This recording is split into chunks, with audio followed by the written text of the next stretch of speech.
আসসালামু আলাইকুম ভিউয়ার্স, আশা করি আপনারা যে যেখানে থেকে ভালো আছেন, সুস্থ আছেন। আজ আমি একটি নতুন গল্প নিয়ে আপনাদের মাঝে আসলাম। সেই গল্পটি হচ্ছে একজন দুঃখী বালকের গল্প এবং এটা ইসলাম পরিপন্থী একটি গল্প। একদা রাসূল সাল্লাল্লাহু আলাইহি সাল্লামের কাছে একজন অসহায় বালক এসেছিল তার সম্পদের বিষয়ে কথাবার্তা বলতে। ছেলেটি ছিল খুবই অসহায়। ছেলেটিকে আবু জাহেল তার বাবা মারা যাওয়ার পর তার কাছ থেকে সম্পদ ছিনিয়ে নেয় এবং এই বিষয়টাই মূলত রাসূল সাল্লাল্লাহু আলাইহি সাল্লামের কাছে গিয়ে ছেলেটি প্রকাশ করে। এবং ছেলেটি ছিল খালি গায়ে, তার হাড্ডি গুড্ডি সব কিছু দেখা যাচ্ছিল, পাশাপাশি তার কোনো পোশাক পরিধান অবস্থায় ছিল না।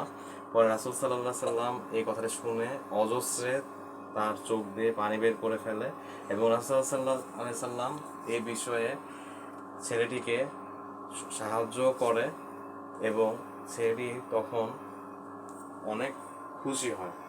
এই ছিল একটি ঘটনা, যেটা হচ্ছে আমাদের রাসূল সাল্লাল্লাহু আলাইহি সাল্লামের জীবন থেকে আদর্শনীয় একটা সত্য হাদিস বা সত্য ঘটনা। ধন্যবাদ। সবাই ভালো থাকবেন, সুস্থ থাকবেন, আমার জন্য দোয়া করবেন, আমার চ্যানেলটা সাবস্ক্রাইব করবেন, যে যেখানে আছেন লাইক করবেন আর ভালো কমেন্ট করে জানাবেন। আসসালামু আলাইকুম, আল্লাহ হাফিজ।